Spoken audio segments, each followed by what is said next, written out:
Jakarta memang kota metropolitan yang memiliki segudang tempat wisata. Terdapat berbagai jenis tempat wisata di dalamnya, termasuk yang menyimpan cerita mistis atau berbau horor seperti tempat angker. Cerita-cerita seram yang beredar tersebut bukan membuat orang menjadi takut, namun malah bikin penasaran sehingga wisatawan tertarik untuk berkunjung. Berikut rangkuman 10 tempat wisata angker di Jakarta yang bisa memacu adrenalin Anda. 1. Menara Saidah. Baru-baru ini ada seorang warganet yang mengaku pernah mendapatkan undangan wawancara kerja di Menara Saidah. Hal ini ramai diperbincangkan melalui cuitan salah satu akun di media sosial Twitter. Seperti apa sejarah Menara Saidah sebenarnya? Pengakuan salah seorang warganet tersebut kemudian membuat heboh Twitter dan tidak sedikit orang yang mengatakan bahwa undangan wawancara kerja di gedung terbengkalai tersebut adalah penipuan. Pasalnya, Menara Saidah sudah kosong sejak 2007. Simak sejarah Menara Saidah berikut. Menara yang terletak di Jalan MT Haryono, Jakarta Selatan tersebut memiliki sejumlah cerita menyeramkan sehingga disebut sebagai gedung angker karena sudah lama tidak ditempati. Bahkan ada kabar jika menara ini memiliki kesalahan dalam pembangunan sehingga bangunan menjadi miring. Agar tidak penasaran, simak sejarah Menara Saidah Jakarta yang terbengkalai sejak lama berikut. Menara Saidah merupakan sebuah gedung terbengkalai yang terletak di Jalan MT Haryono, Jakarta Selatan. Gedung ini mulai dibangun pada tahun 1995 dan selesai pada tahun 1998 oleh PT Hutama Karya. Setelah dibangun, gedung ini diberi nama Gedung Gracindo yang dimiliki oleh PT Mustika Ratu. Pada tahun 2001, gedung ini direnovasi, diresmikan dan diganti nama menjadi Menara Saidah oleh Saidah Abu Bakar Ibrahim. Gedung ini kemudian digunakan sebagai gedung perkantoran. Kementerian Percepatan Pembangunan Kawasan Timur Indonesia juga pernah menyewa tempat di Menara Saidah untuk dijadikan sebagai kantor. Gedung ini memiliki desain arsitektur Romawi, memiliki 28 lantai yang dibangun dengan biaya mencapai 50 miliar rupiah. Pada tahun 2007, Menara Saidah diputuskan untuk ditutup karena pondasi gedung miring akibat kesalahan konstruksi yang dapat membahayakan keselamatan penghuni. Pada saat itu pihak pemilik dan suku dinas pengawasan dan penertiban bangunan P2B tidak memberikan penjelasan terkait dengan penutupan Menara Saidah. Pada pertengahan tahun 2015 sempat ada kegiatan renovasi di Menara Saidah, namun renovasi tersebut hanya berlangsung selama 2 bulan. Cerita mistis. Karena Menara Saidah telah lama ditinggalkan dan terbengkalai begitu saja, muncul berbagai cerita mistis yang beredar di masyarakat. Masyarakat sekitar mengklaim bahwa ada penampakan wanita bergaun merah di lantai 3 gedung, makhluk halus seperti ular dan macan. Tak hanya itu, sejumlah ojek online juga mengaku kerap menerima order penumpang maupun pengiriman paket ke gedung tersebut, penampakan lampu yang menyala sendiri dan masih banyak lainnya. Hal ini membuat masyarakat yang tinggal di sekitar gedung tersebut takut dan khawatir terhadap kejadian yang tidak diinginkan. 2. Sumur Lubang Buaya. Nama Lubang Buaya jadi langganan disebut setiap jelang dan saat tanggal 30 September. Itu karena pada tanggal 30 September tahun 1965 terjadi peristiwa berdarah yang dikenal dengan nama Gerakan Tanggal 30 September Partai Komunis Indonesia G30 SPKI. Peristiwa berdarah itu masih dikenang setiap tahun dan nama Lubang Buaya pun kembali dibicarakan.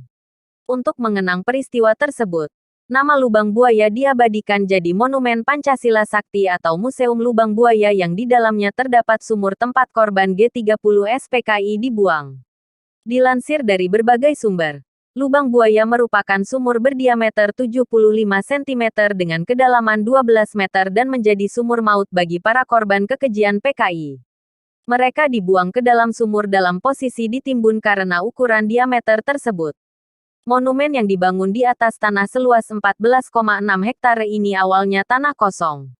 Pembangunan monumen ini diprakarsai Presiden kedua Indonesia Soeharto. Tujuan pembangunan monumen ini untuk mengenang perjuangan para pahlawan revolusi dalam mempertahankan ideologi Negara Kesatuan Republik Indonesia. Museum ini terletak di Kelurahan Lubang Buaya, Kecamatan Cipayung, Jakarta Timur. Di sebelah selatan monumen ini terdapat markas besar Tentara Nasional Indonesia (TNI) Cilangkap. Di sebelah utara monumen terdapat lapangan udara Halim Perdana Kusuma. Lalu, di sebelah timur monumen ini terletak Pasar Pondok Gede. Sedangkan di sebelah barat terdapat Taman Mini Indonesia Indah. Monumen Pancasilan Sakti. Monumen Pancasila Sakti didirikan untuk mengenang keberhasilan Pancasila dalam membendung paham komunis di Indonesia. Saat ini, Lubang Buaya dijadikan salah satu destinasi wisata sejarah dan edukasi. Lokasi ini jadi salah satu tempat yang banyak dikunjungi para siswa dari berbagai sekolah. Di Monumen Pancasila Sakti ini terdapat 3 bangunan yang menjadi saksi bisu peristiwa G30 SPKI. Di tempat ini terdapat rumah yang pernah dijadikan tempat penyiksaan para jenderal yang diculik. Di rumah ini juga terdapat patung-patung replika yang menggambarkan peristiwa berdarah tersebut, mulai dari interogasi hingga penyiksaan.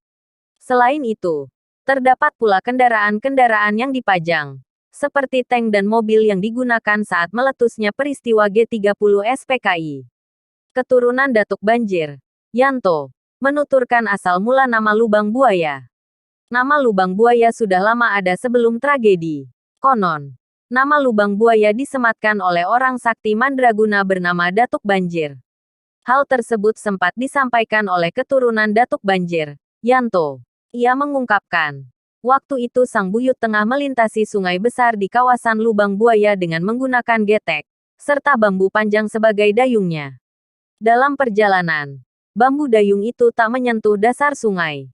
Bambu itu tiba-tiba menyentuh ruang kosong.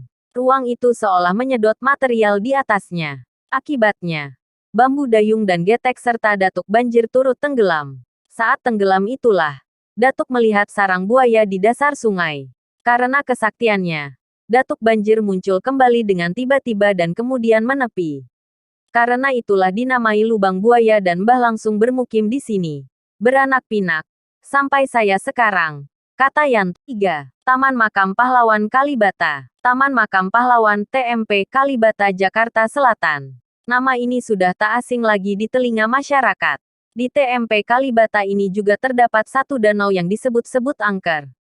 Berbagai macam cerita mistis menyebar di telinga masyarakat dari mulut ke mulut di danau tersebut. Masyarakat sekitar menyebut danau ini dengan sebut Danau Makam. Lalu, apa saja cerita mistis yang terjadi di danau tersebut? Melansir dari berbagai sumber, terkait peristiwa-peristiwa yang membuat bulu kuduk merinding. Belasan tahun silam Danau Makam ini masih bisa digunakan untuk refreshing, bermain, ataupun memancing. Namun kini aktivitas tersebut tak bisa lagi dilakukan untuk menjaga kebersihan dan keindahan taman serta danau. Sejumlah masyarakat sekitar menyebut selalu ada saja cerita aneh di sekitar danau itu. Mulai dari cerita orang mati atau anak-anak tenggelam, hingga adanya hantu di siang bolong mengajak bicara orang yang sedang mancing di danau itu. Cerita yang beredar, Danau Makam Kalibata sering disebut angker karena sering terlihat sosok lelaki, wanita atau anak-anak yang berdiri di tepi danau. Kisah angker yang menghebohkan pernah terjadi di siang hari. Dikabarkan beberapa warga mengaku ketika memancing di danau ini, diajak ngobrol dengan sesama pemancing. Tapi tiba-tiba sosok pemancing yang baru saja ngobrol tersebut hilang tanpa jejak. Cerita yang berhembus dulu ada warga Megaraya memancing ikan. Pada waktu siang hari bersamaan dengan kumandangnya suara azan zuhur. Warga tersebut diajak ngobrol oleh seorang pria di sebelahnya, yang juga sama memegang alat pancing.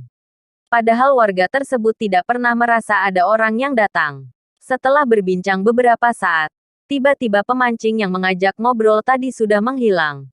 Dan anehnya jarak pinggir danau dengan jalan raya lumayan jauh, tapi orang tersebut sudah tidak ada. Itulah salah satu kisah mistis yang beredar di tengah masyarakat terkait keangkeran Danau Taman Makam Pahlawan Kalibata. 4. Jembatan Ancol. Sebagian dari kamu mungkin sudah tidak asing lagi dengan cerita si manis Jembatan Ancol yang sempat diangkat ke serial layar kaca televisi tahun 90-an dan 2000-an. Kisah mistis tersebut menceritakan sekelompok makhluk astral yang tinggal di sebuah rumah mewah di kawasan Jakarta Utara. Saking terkenalnya serial tersebut, bahkan pada tahun 2019 yang lalu terdapat film layar lebar dengan judul serupa. Terlepas dari kisah sukses di balik layar serial televisi dan layar lebar tersebut, terdapat beberapa fakta terkait cerita si manis Jembatan Ancol yang jarang diketahui oleh publik. Yuk, langsung saja kita simak ulasan singkatnya berikut ini. Cerita masyarakat mengenai si manis Jembatan Ancol adalah legenda yang sudah hidup sejak abad ke-19. Tepatnya pada masa penjajahan Belanda di DKI Jakarta yang dulunya bernama Batavia. Sejak zaman Belanda dulu di Jalan Raya Ancol itu sering terjadi kecelakaan yang memakan korban. Maka, di dekat situ dibangun pos polisi. Juga sebuah kelenteng mini di selatan jalan. Tutur Ridwan Saidi, tokoh Betawi yang melakukan penelitian tentang legenda Aryah dari saksi-saksi hidup pada tahun-tahun 1955 sampai tahun 1960. Kisah Aryah atau Maryam yang melegenda. Si manis Jembatan Ancol menceritakan kisah tragis seorang perempuan bernama Aryah atau Ari, yang kemudian dikenal sebagai Maryam. Aryah acap kali menampakkan dirinya sebagai sosok perempuan muda berambut panjang di dekat Jembatan Ancol, Jakarta Utara. Penampakan sosok Maryam pun sering dikaitkan dengan kecelakaan lalu lintas hingga menyebabkan korban jiwa di jalan raya menuju Tanjung Priok. Aryah sendiri adalah seorang anak gadis Mak Emper yang tinggal di Emper Pavilion, rumah seorang juragan kaya di Kampung Sawah Paseban. Saat usianya beranjak 16 tahun, sang pemilik rumah menaruh hati pada Aryah dan mempunyai keinginan untuk menikahinya. Sayangnya Aryah menolaknya karena dia tidak ingin dijadikan selir dan kakaknya belum menikah. Guna membatalkan pernikahan tersebut, Aryah pun minggat dan lari dari rumahnya. Dalam pelariannya, Aryah bertemu dengan Oi Tambasia, seorang juragan kaya raya di Batavia saat itu yang memiliki villa di kawasan Bintang Mas saat ini bernama Ancol. Ketika itu, Oi dikenal sebagai maniak yang suka mengoleksi perempuan muda. Saat melihat Aryah, dia pun tertarik untuk memilikinya. Oi pun menyuruh dua centengnya, Piun dan Surya, untuk memburu Aryah. Aryah berhasil ditangkap di kawasan Danau Sunter. Tidak tinggal diam, Aryah berusaha melawan Piun dan Surya hingga menyebabkan dirinya tewas di tangan kedua centeng Oi tersebut. Jenazah Aryah kemudian ditinggalkan di area persawahan, sekitar 400 meter dari Jembatan Ancol. Banyak kecelakaan setelah kejadian tersebut. Semenjak itulah masyarakat yang lewat di daerah itu, tempat pembuangan jenazah Aryah, mengaku kerap melihat penampakan sosok gadis cantik berambut panjang. Penampakan sosok tersebut sering dikaitkan dengan kecelakaan lalu lintas. Oleh karena itu, kendaraan yang lewat di daerah itu wajib membunyikan klakson 2 kali bila ingin selamat. Nah, itulah sedikit cerita mengenai asal-muasal cerita masyarakat si manis Jembatan Ancol yang bisa kamu ketahui. Menyandang status sebagai stasiun tua peninggalan Belanda kerap diidentikan dengan nuansa horor. Tak salah jika muncul anggapan tersebut. Maklum keberadaan stasiun yang dimaksud telah melewati pergantian beberapa zaman. Mungkin diantaranya termasuk periode masa-masa kelam. Dan salah satu yang disebut angker atau horor adalah Stasiun Manggarai. Stasiun terbesar di Jakarta ini berdiri pada tahun 1914.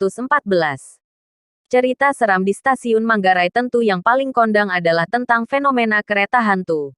Disebut kereta hantu lantaran ada sosok kereta KRL Jabodetabek yang bisa meluncur sendiri dari Stasiun Bogor hingga Manggarai. Meski posisi Bogor lebih tinggi dari Jakarta, seandainya pun kereta bisa meluncur karena gaya gravitasi, semestinya kereta tidak akan mampu meluncur sejauh itu, di mana jarak antara Stasiun Bogor dan Stasiun Manggarai ada di kisaran 55 km. Karena kisah kereta hantu Manggarai cukup kondang diperbincangkan, para sineas pun ikut ambil bagian dan mengisahkan tentang kereta hantu yang ada di stasiun ini. Cerita kereta hantu di Stasiun Manggarai ini pun sudah tidak bisa dibedakan antara fakta dan mitos. Sebab bila ditelusuri dari beberapa cerita yang ada, kereta ini nyata dan banyak saksi mata yang menceritakannya. Biasanya kereta ini berjalan di atas jam kereta beroperasi atau sudah tidak ada lagi kereta yang melintas. Ada cerita tentang kereta yang hilang setelah penumpangnya turun dan yang terakhir adalah kejadian di mana kereta tersebut terlihat secara fisik oleh mata siapapun.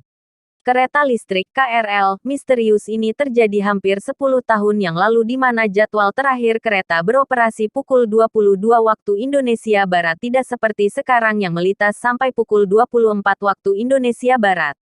Kereta misterius ini berjalan sendiri tanpa adanya masinis dan penumpang dari arah Bogor hingga ke Stasiun Manggarai. Hal ini dituturkan oleh beberapa warga dan petugas penjaga lintasan K. Saat itu perlintasan Bukit Duri Jakarta Selatan masih beroperasi dan tiba-tiba sirene pintu perlintasan kereta berbunyi serta mengagetkan petugas yang menjaga malam. Diketahui saat itu masih pukul 4 waktu Indonesia Barat dan harusnya belum ada jadwal kereta beroperasi sebab jadwal operasi KRL biasanya pukul 5 waktu Indonesia Barat. Tak lama sirene berbunyi melintas rangkaian kereta dengan 4 gerbong dengan kecepatan 60-80 km per jamnya. Uniknya kereta ini berjalan tanpa pasokan listrik dengan kondisi gelap gulita bagian dalam gerbongnya dan berhenti di tanjakan arah stasiun Cikini. Dengan adanya cerita ini, membuat para sutradara mengangkat cerita tentang kereta hantu Manggarai. Ada 2 film yang diproduksi dengan genre horor. Pertama judulnya Kereta Hantu Manggarai yang dirilis tahun 2008 lalu dan Kereta Setan Manggarai rilis tahun 2009. 6. Museum Taman Prasasti. Museum Taman Prasasti adalah sebuah museum cagar budaya peninggalan masa kolonial Belanda yang berada di wilayah Tanah Abang, Jakarta Pusat. Mulai dari peti jenazah Presiden pertama Indonesia Soekarno sampai patung bernuansa Eropa ada di dalamnya. Meski banyak bercerita tentang sejarah masa lalu lewat makam dan patung, Museum Prasasti juga dikenal dengan keangkerannya. Suasana kelabu dan haru terasa ketika pertama masuk ke area Museum Prasasti dengan daun berguguran menyambut kehadiran pengunjung yang datang. Seorang sumber yang tak mau disebutkan namanya mengatakan bahwa Museum Prasasti memberikan kesaksian soal cerita mistis yang ada di area tersebut. Dikatakannya ada banyak hal ganjil menakutkan yang dialami banyak orang di area tersebut. Di sini banyak cerita-cerita seremnya. Di pojok arah belakang makam yang berbatasan dengan kantor Wali Kota Jakarta Pusat, kalau yang bisa lihat ada sesosok makhluk ada tanduknya. Wajahnya hitam dan rambutnya panjang. Katanya sambil menunjukkan lokasi yang dimaksud. Secara kasat mata, tidak terlihat apapun sosok yang dianggap menakutkan. Lampu taman yang sedikit redup masih nyaman untuk menemani perjalanan. Namun, bulu kuduk langsung berdiri ketika dia menunjukkan lokasi yang dimaksud. Namanya kan ini pemakaman Belanda. Banyak yang sekarang dipindah ke kampung pulau karena di sini lokasinya sudah dibangun gedung-gedung. Jelasnya. Museum Prasasti awalnya merupakan pemakaman umum bernama Kebon Jahe Kober yang dibangun tahun 1795. Pemakaman umum ini dibuat untuk menggantikan kuburan lain di samping gereja New Hollandse Kerk, sekarang menjadi Museum Wayang. Pada tanggal 9 Juli tahun 1977, pemakaman Kebon Jahe Kober dialihfungsikan menjadi museum oleh Gubernur DKI Ali Sadikin dan dibuka untuk umum dengan nama Museum Prasasti. Di dalam museum ini menyimpan berbagai koleksi prasasti, nisan, dan makam sebanyak 1372 yang terbuat dari batu alam, marmer, dan perunggu. Luas museum mengalami penyusutan dari 5,5 hektar menjadi 1,3 hektar akibat perkembangan kota. Tanah yang dulunya pemakaman oleh pemerintah daerah kini disulap menjadi Gedung KONI Jakarta Pusat dan Gedung Wali Kota Jakarta Pusat. Museum ini mengoleksi prasasti nisan kuno dengan patung-patung bernuansa Eropa di dalamnya. Patung-patung tersebut menjadi sebuah karya seni masa lalu yang menunjukkan kepiawaian para pematung, pemahat, kaligrafer dan sastrawan dalam mengungkapkan kesedihannya atas sebuah rasa kehilangan. Kebanyakan penghuni makam tersebut adalah orang Belanda, termasuk beberapa tokoh yang punya peran penting di zaman VOC. Mulai dari tokoh militer Belanda, A.V. Michiels dan J.H.R. Kohler, Olivia Marianne Raffles yang merupakan istri dari Thomas Stamford Raffles mantan gubernur Hindia Belanda. Selain itu, Museum Prasasti juga terkenal dengan kisah Kapten Jas yang makamnya diyakini sebagian orang dapat memberikan kesuburan, keselamatan dan kebahagiaan. Nisan aktivis pergerakan mahasiswa pada tahun 1960-an, Suhokgi juga tersimpan di area Museum Prasasti. Tak hanya itu, di area pintu masuk juga terdapat 2 peti jenazah yang berada di atas kereta kencana yang diketahui milik Presiden Indonesia pertama, Soekarno dan wakilnya Muhammad Hatta. Ketimbang memikirkan cerita angker yang ada di dalamnya, Museum Prasasti bisa menjadi bagian dari situs berharga untuk belajar dan mengetahui sejarah masa lalu. 7. Museum Satria Mandala. Museum Satria Mandala yang berada di Jalan Gatot Subroto, Jakarta Selatan merupakan museum yang menyimpan koleksi mobil, mulai dari jeep, ambulans, panser hingga tank. Di balik itu, ternyata sebuah koleksi ambulans di museum ini memiliki cerita mistis membuat bulu kuduk merinding. Ambulans Gajah Putih alias si dukun namanya, berjasa mengangkut korban keganasan pemberontakan DITII dalam operasi militer di Cipaganti tahun 1957 sampai tahun 1962. Ambulans milik Rumah Sakit Majalaya ini bermerek Chevrolet buatan General Motors. Menurut cerita dari mulut ke mulut, ambulans ini kadang bisa bertingkah tidak masuk akal yang mana bikin bulu kuduk berdiri. Beberapa kali mobil ini lampunya bisa hidup sendiri berkedap-kedip padahal aki mobilnya sudah tidak ada. Hal ini telah terjadi beberapa kali. Tidak hanya itu, tidak sedikit pengunjung ke museum ini melihat sosok wanita di dalam mobil ambulans itu. Keangkeran Museum Satria Mandala tidak hanya di sekitar ambulans itu saja.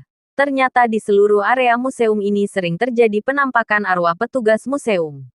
Petugas ini dikabarkan dulunya meninggal di sini karena jatuh dari tangga.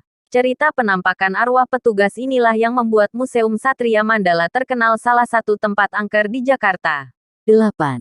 Taman Kota Langsat. Sebagai kota metropolitan, Jakarta adalah kota yang didambakan semua orang untuk tinggal di sini. Gemerlapnya tak pernah padam.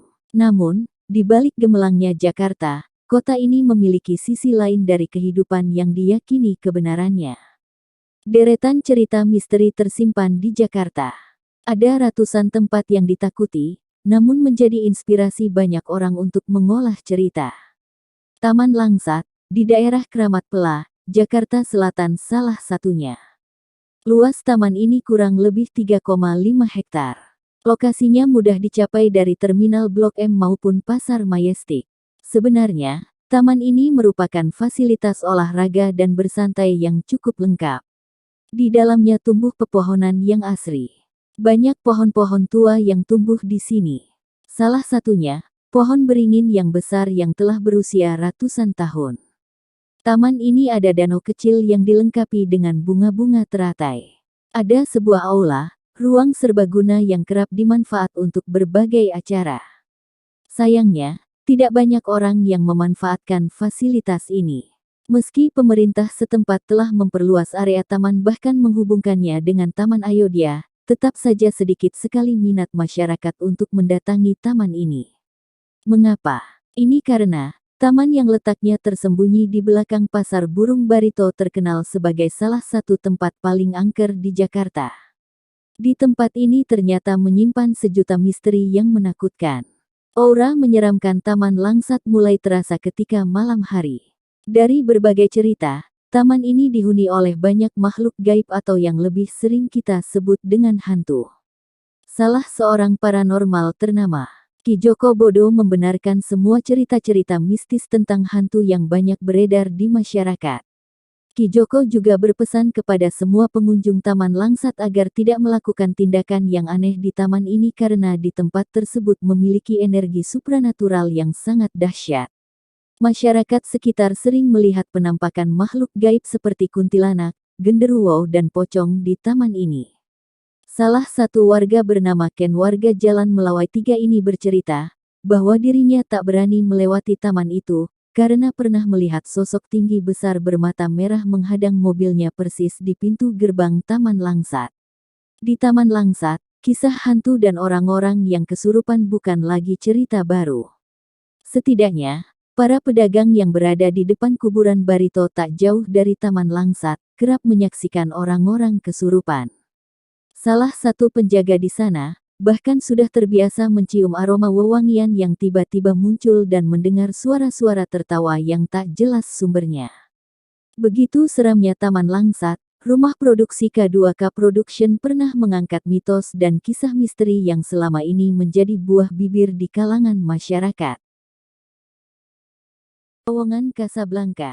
Di balik hiruk-pikuknya, Jakarta memiliki segelintir urban legend yang membuat siapapun bergidik ngeri. Salah satu lokasi yang dianggap angker adalah Terowongan Casablanca. Jalan terowongan di daerah Kuningan, Jakarta Selatan tersebut menyimpan berbagai mitos yang sampai kini menjadi misteri. Berbagai sumber menjelaskan awal mula Terowongan Casablanca. Tak sedikit pula cerita mistis yang beredar dari terowongan yang menjadi jalur Jatinegara Sudirman dan sebaliknya tersebut. Menurut kabar yang beredar, sebelum terowongan Casablanca dibangun, area tersebut merupakan kuburan massal. Pemerintah memindahkan kuburan tersebut dan menggunakan lahannya sebagai jalan raya underpass. Namun, sumber lain menjelaskan bahwa sebenarnya terowongan Casablanca membelah area permakaman, tepatnya TPU Menteng Pulo. Terowongan tersebut dibangun pada Desember tahun 1991 dan diresmikan pada Maret tahun 1993. Banyak kabar bahwa terowongan Casablanca kerap menjadi lokasi kejahatan. Salah satu yang sering dibicarakan adalah pemerkosaan seorang gadis secara bergilir oleh sekelompok pemuda. Gadis itu tewas dan mayatnya kemudian dibuang begitu saja. Konon, arwah gadis itu kerap gentayangan menyerupai seorang nenek. Angkernya terowongan Casablanca kerap menjadi kambing hitam atas terjadinya kecelakaan di area tersebut. Para pengendara disebut sering melihat penampakan, sehingga mereka kurang fokus dan kecelakaan pun tak terelakkan. Banyak yang percaya bahwa siapapun yang melintasi area tersebut harus membunyikan klakson sebanyak 3 kali sebagai tanda permisi pada penunggu terowongan tersebut. 10. Toko Merah. Berada di kawasan Kota Tua Batavia ada sebuah bangunan yang sekarang dikenal dengan nama Toko Merah. Bangunan ini memiliki sejarah kelam yang sangat panjang sejak dibangun tahun 1730 oleh Gustav Willem Baron van Imhoff. Berdiri di tanah seluas 2.471 meter persegi, bangunan ini memiliki arsitektur yang khas bergaya Tionghoa dengan warna merah orientalnya. Jika masuk ke dalam, interiornya juga akan didominasi dengan warna merah. Nama Toko Merah sendiri baru diberikan pada abad 19 ketika kepemilikan bangunan jatuh ke salah satu pejabat Tionghoa kala itu Oei Liao Kong. Ada yang mengatakan nama Toko Merah memang diambil dari warna bangunan hingga ukiran-ukirannya yang berwarna merah. Namun ada juga yang mengatakan bahwa nama tersebut diambil setelah peristiwa geger pecinan yang saat itu banyak memakan korban orang Tionghoa. Mayat-mayat mereka bergelimpangan di kali besar hingga permukaan air berubah menjadi merah pekat. Bangunan yang terletak di Jalan Kali Besar Barat nomor 11 ini tak pernah sepi dari pengunjung yang penasaran mengenai sejarah dan arsitektur uniknya. Selain itu, banyak orang penasaran mengenai cerita seram Toko Merah. Salah satunya adalah kisah pembantaian para gadis yang pernah terjadi di dalam bangunan ini. Banyak warga sekitar yang mengaku pernah mengalami beberapa kejadian angker di sekitar area Toko Merah. Misalnya, sering mendengar suara langkah kaki prajurit hingga suara teriakan dan tangisan wanita pada malam hari. Ada juga yang mengatakan pernah melihat sosok wanita bergaun putih berjalan di sana, dan yang paling menyeramkan adalah sosok wanita yang diam-diam melihat dari salah satu jendela. Menurut seorang penjaga Toko Merah, pernah ada sebuah kejadian yang memicu kepanikan warga. Saat itu dikatakan ada seorang wisatawan yang menjadi korban keisengan penghuni bangunan tersebut. Wisatawan tersebut adalah seorang anak muda yang datang ke Toko Merah dan berniat untuk mengambil beberapa foto. Namun baru beberapa kali jepretan, ia tiba-tiba terjatuh dan berteriak-teriak tapi tidak menggunakan bahasa Indonesia. Anak muda yang kerasukan tersebut memancing seluruh warga yang ada di sana hingga akhirnya ia bisa disadarkan. Ketika ditanya apa yang terjadi, anak muda itu berkata bahwa ketika ia sedang memotret sudut bangunan Toko Merah tiba-tiba melihat sosok hitam masuk ke bingkai kameranya. Setelah itu ia tidak ingat apa-apa lagi. Cerita mistis Toko Merah lainnya yang datang dari seorang pedagang berumur 54 tahun yang sudah berjualan di sana selama hampir 32 tahun. Ia membuka warung di sebelah Toko Merah meneruskan usaha yang telah dirintis ibunya. Ia bercerita bahwa pada suatu malam mendengar suara tanpa wujud yang seolah-olah memanggil dirinya. Karena penasaran, ia mencoba mencari asal suara tersebut hingga berjalan ke depan Toko Merah namun tidak menemukan siapapun di sana. Ia juga pernah mendengar suara wanita yang menangis dan kadang tertawa dari dalam Toko Merah. Padahal saat malam hari, Bangunan tersebut ditutup sehingga seharusnya tidak ada orang lain di dalam. Toko Merah saksi peristiwa geger pecinan. Pada tahun 1740 pernah ada sebuah peristiwa mengerikan yang dikenal dengan geger pecinan atau tragedi Angke. Saat itu, tepatnya tanggal 9 Oktober Gubernur Jenderal Adrian Falkenir memerintahkan prajurit VOC untuk menggenosida seluruh orang Tionghoa. Pembantaian keji tersebut dilakukan selama 13 hari dan menewaskan sekitar 24.000 orang Tionghoa. Mayat-mayat mereka berserakan di sekitar kali besar hingga darah mengubah permukaan warna air menjadi merah pekat. Dan dikatakan, Toko Merah adalah tempat penyiksaan dan pemerkosaan para gadis Tionghoa hingga mereka menemukan ajal. Sejarah panjang Toko Merah. Pada tahun-tahun 1750 sampai tahun 1780, Toko Merah pernah menjadi kediaman beberapa gubernur dan jenderal hingga kemudian beralih menjadi kampus dan asrama Akademi Angkatan Laut. Lalu pada tahun 1786 sampai tahun 1808 digunakan sebagai hotel untuk para pejabat. Pada tahun 1809 sampai tahun 1813 kepemilikan bangunan jatuh pada Anthony Nacar dan dijadikan sebagai rumah tinggal. Kemudian kurun waktu tahun 1813 sampai tahun 1851 kepemilikannya terus berganti-ganti hingga akhirnya dimiliki oleh Oi Liao Kong dan difungsikan sebagai sebuah toko sehingga bangunan tersebut menjadi populer dengan sebutan Toko Merah. Tahun 1920 Toko Merah dibeli oleh NV Boumat Secapit dengan harga 1 juta gulden. Bangunan itu kemudian diperbaiki oleh Bank For Indi yang kemudian menjadikannya sebagai kantor hingga 1925. Pada masa pendudukan Jepang, Toko Merah dijadikan sebagai gedung dinas kesehatan tentara Jepang. Hingga kemudian setelah kemerdekaan Indonesia, Toko Merah kembali melewati fase perpindahan kepemilikan. Sampai pada tahun 1993, Toko Merah dijadikan sebagai bangunan cagar budaya oleh Pemprov DKI Jakarta. Dan pada akhirnya sejak 2012 beralih menjadi sarana tempat konferensi dan pameran.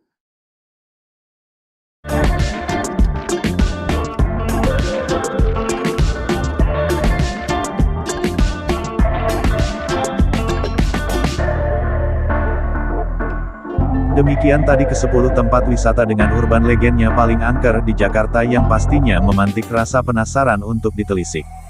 Nah, bagaimana, masih berani mengunjunginya? Terima kasih sudah menonton video ini.